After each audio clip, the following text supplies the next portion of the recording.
At one point, DaBaby was unstoppable. He dominated the charts, packed out arenas, and could have been hip-hop's next superstar. But then, in just a few seconds on stage, he did something that changed his career forever. What followed were cancelled shows and festivals, brand deals that vanished overnight, and an industry that turned its back on him. So what did he do, why did he do it, and where is he now? Hi, I'm Rashad Bashir, and this is how DaBaby blackballed himself. In his case, DaBaby went from being one of the hottest rising stars in the early 2020s to losing his brand deals left and right and being pulled from festival lineups, and it all began in 2021. But what was the catalyst for DaBaby's fall from grace? Well, in the 25th of July that year, DaBaby was one of the performers for Rolling Loud in Miami. His set was great as usual, it was high energy, his fans loved the performance, and it would have been great all in all except for one very crucial moment. For some reason, DaBaby made some very offhanded comments, and let's just say these comments didn't sit well with a whole lot of people, especially with the LGBTQ community. You didn't show up today with HIV, AIDS, any of them deadly transmitted diseases that'll make you die in 2-3 weeks, put a cell phone like that lady. Seemingly out of nowhere, DaBaby just casually made fun of people with HIV. Your pussy smell like water, put a cell phone like that.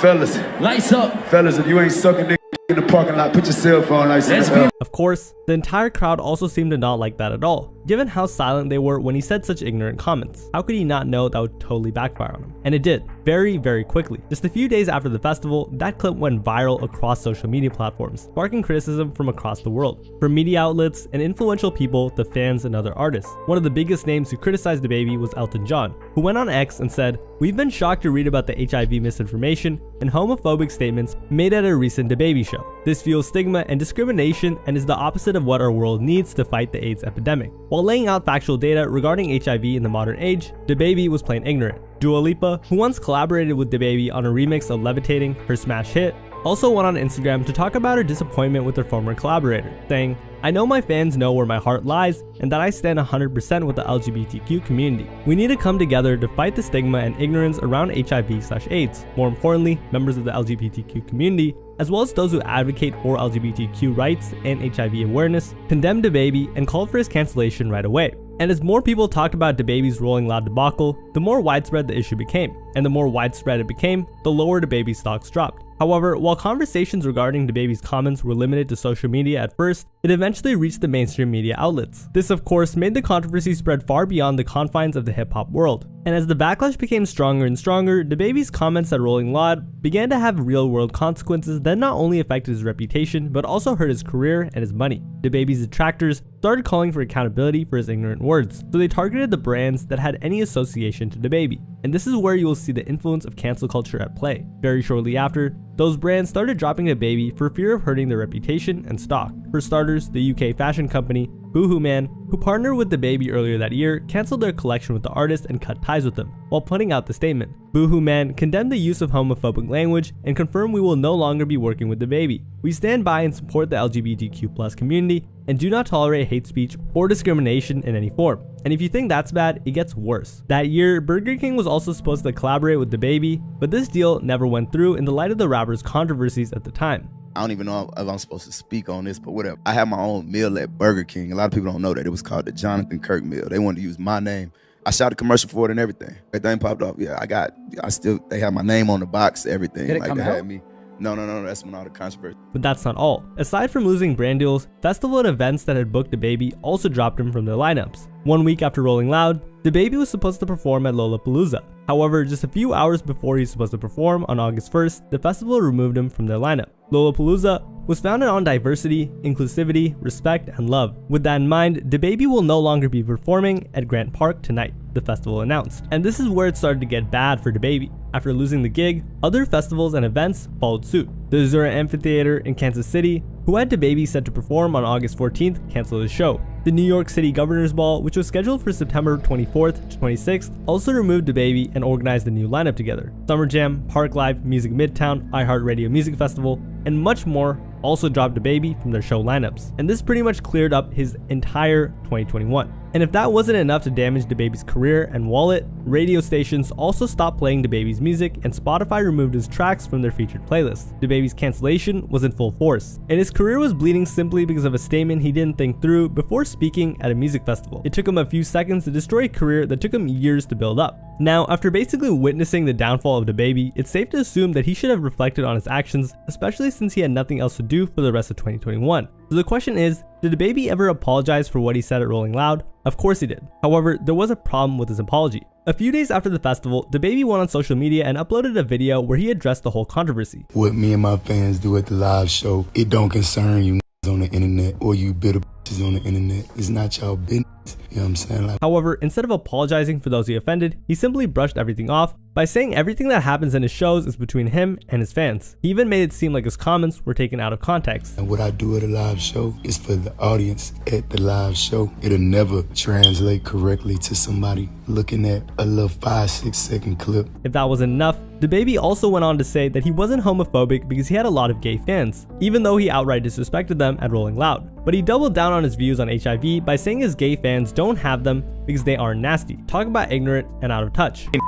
Cause even my gay fans don't got f***ing AIDS, stupid ass They don't got AIDS. My gay fans, they take care of themselves. They ain't going for that. They ain't no nasty gay He also went on Twitter to formally apologize to those who have been affected by HIV and got upset. Anyone who ever been affected by AIDS, HIV, y'all got the right to be upset. I said what I said and it was insensitive even though I have no intentions on offending anybody, so my apologies. And DaBaby really could have stopped there, but he didn't. Instead, he continued with a statement and basically added more fuel to the already burning house that was his career. But the LGBTQ community, I ain't tripping on y'all. Do y'all business, it's y'all business. So he basically refused to apologize to the LGBTQ community. DaBaby also put out a statement at the end of the music video he released for the track Giving What It's Supposed to Give, which came out a few days after the Rolling Loud event. DaBaby's statement said, "Don't fight hate with hate. My apologies for being me the same way you want the freedom to be you." So he really likened the freedom of identity to the freedom to say ignorant statements. And as you can imagine, this apology tour did not help DaBaby's case at all. In fact, it did quite the opposite.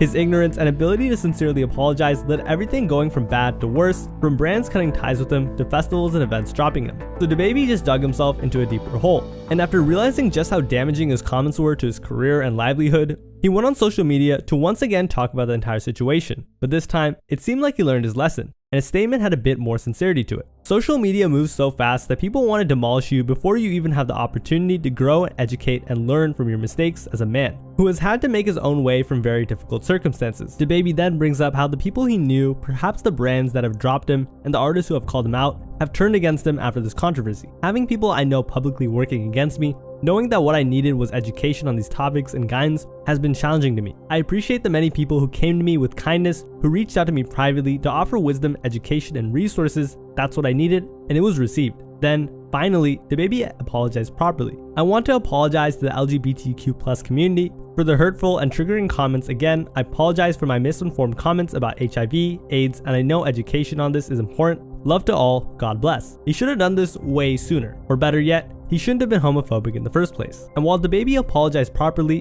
which is what people have been asking him since the beginning, this didn't shift people's perceptions of him, and rightfully so. A lot of people believe this genuine apology was performative and forced. Considering most of DaBaby's revenue came from brand deals and live shows, many people thought the only reason he issued that apology at all was because his career already got hurt after all those brands and festivals dropped him. In an attempt to educate himself on the reality of HIV, and let's be honest, to repair his image after the terrible series of apologies, DaBaby also met with several HIV/AIDS awareness organizations. However, DaBaby's doubters and detractors were proven right. Apparently, while one of those organizations, namely the Black AIDS Institute, said that the conversation with DaBaby was productive and that he received the learning gracefully, they also said nothing else of note came out of that meeting, meaning all of that was just for publicity. In fact, 3 of the organizations that DaBaby sat down with told the Daily Beast that he had not heard from the rapper since, nor did he ever make any financial contributions to their respective groups. The onus is now on him, if he chooses to convert his misinformation into allyship by supporting the work of the Black AIDS Institute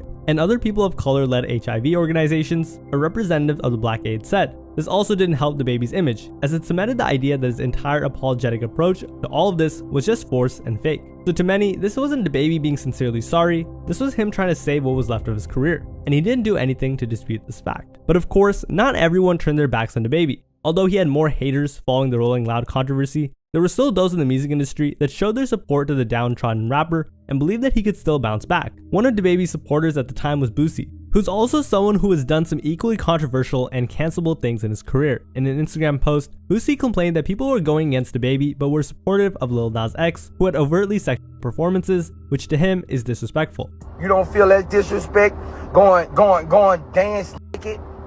You don't think that's disrespect in front of boys who trying to be straight? It's totally disrespect. Although this rant may not be much of a support to DaBaby, but more of a homophobic rant against Lil Nas X, which is clear considering how he threatened to, give him the beats if you were to ever see him. If I'm at awards and he go up there and I'm gonna drag his ass off stage and his ass.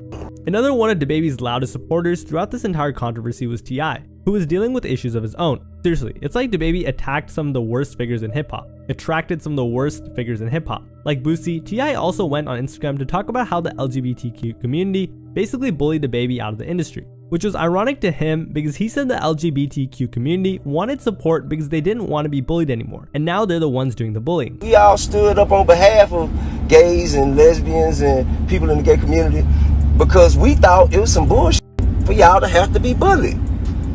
But I don't think any of us did that to feel like you would now have the authority to come and bully us. Many believed, though, that T.I. wasn't in any place to make statements like this since, at the time, he was being investigated for allegedly drugging and assailing his wife. So DaBaby wasn't exactly backed up by the most reputable people in hip-hop. Another figure who basically went easy on DaBaby was Nick Cannon, who didn't necessarily just defend DaBaby alone, but spoke against the notion of cancel culture as a whole. During an interview with The Breakfast Club, the Wild 'N Out host told Charlemagne, "I challenge all these people who actually want to cancel somebody, and even specifically in DaBaby's situation, let's use this as an opportunity for education." DaBaby's situation was so big that it truly went beyond just the music industry. Of course, who could forget Dave Chappelle's infamous bit on DaBaby's cancellation during his Netflix special, The Closer, which was also controversial in and of itself. During the special, Dave commented on how no one batted an eye when he allegedly killed a man, which if you're thinking, yo, what? We'll get to later. But everyone went all out on him when he said what he said at the Rolling Loud Festival. Oh, this is true. Google it. DaBaby shot and killed a in Walmart in North Carolina. Nothing bad happened to his career.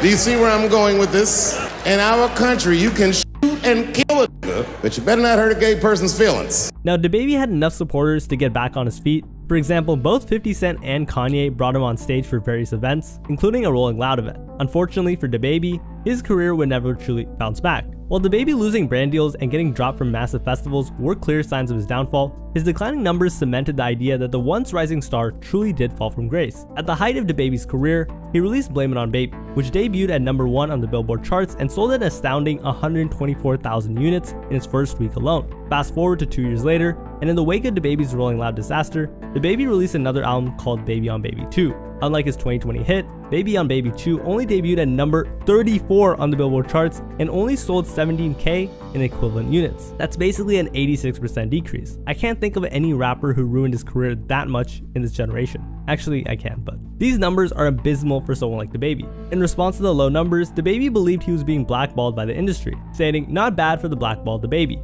while posting his low sales numbers on its Instagram stories, which just showed how out of touch DaBaby really was with what was happening. And as expected, aside from his poor album numbers, his ticket sales also saw a significant decline. In September of 2022, DaBaby was supposed to hold a concert at the Smoothing King Center as a part of his For the Culture tour. However, due to the embarrassing low sales numbers, the concert had to be cancelled altogether. See, the venue this concert was set to take place holds around 14,000 people. DaBaby sold less than 500 tickets leading up to the event. What's worse is that the tickets were only priced at $35. Basically, DaBaby expected to make around 500K, but in reality, he was only able to make around 15K, which might not even cover the crew's expenses. Considering DaBaby literally headlined festivals and sold out festivals just a year prior, this was an extremely painful decline. Of course, to save face, the agency that represented DaBaby denied the low sales numbers were the reason why the show was cancelled. They put out a statement saying, DaBaby's New Orleans show was pulled by the artist team due to the promoter being in breach of the contract. DaBaby will be back in New Orleans very soon to make it up to his fans. The 400 to 500 in the city, maybe. While the agency was timely with their statement, no one actually believed them, because all that captured people's attention was the fact that DaBaby only sold around 400 tickets for a venue that was supposed to seat 14,000 people. Of course, everyone clowned on him for it. A month later, DaBaby even resorted to promotions just to drive sales. DaBaby was set to play at Iron City in Birmingham, Alabama on November 15th of that year.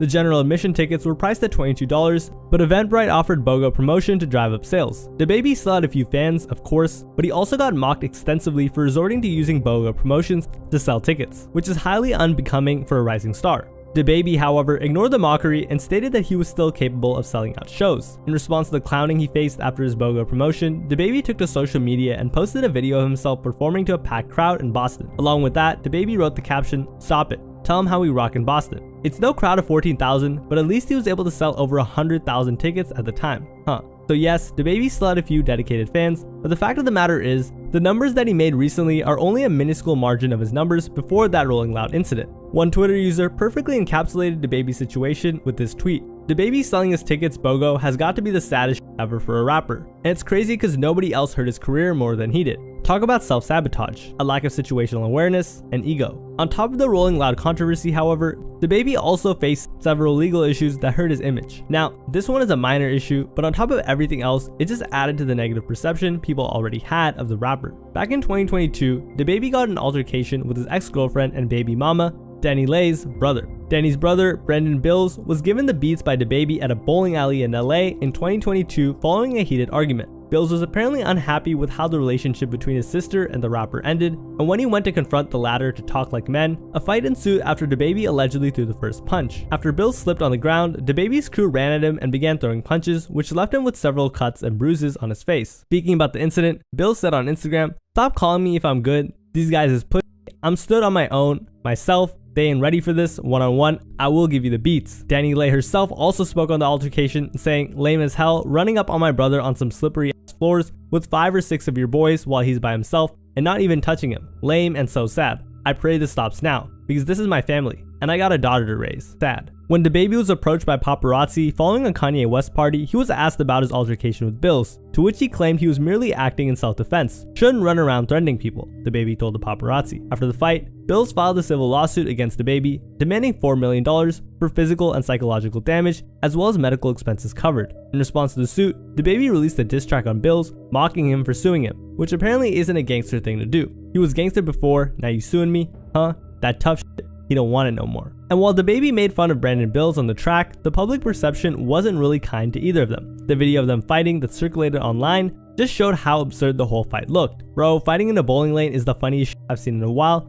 It should have been a professional promotion," one commenter said. People also clowned DaBaby for acting tough even though he had a crew behind him. "I think it would have been different if it was a one-on-one, no interference. People go harder when they got backup." While this definitely didn't help DaBaby's reputation, this was nothing compared to the legal problem he faced way back in 2018, way before DaBaby ever reached the height of his career. See, before DaBaby was selling out venues, collaborating with major pop stars, hanging out with all the upper echelon of hip-hop, and saying unhinged things in live shows, he was just a small-time rapper with a small following in Charlotte. However, DaBaby's problematic behavior was already evident before reaching the top of the charts. In the evening of November of 2018, DaBaby went to a local Walmart to shop for winter clothes for his daughter and his baby mama. As he was shopping peacefully, he was approached by a 19-year-old guy named Jalen Craig and his friend, Henry Douglas. Now, according to DaBaby's accounts, these guys were trying to rob him, and so a fight between DaBaby and the alleged robbers ensued. Come out in that footage, come out and show y'all how I was in there with my 1-year-old daughter, my 5-year-old little nigga, my baby mama, on some family shit. And he walked up on me, tried me, whipped out on my whole family.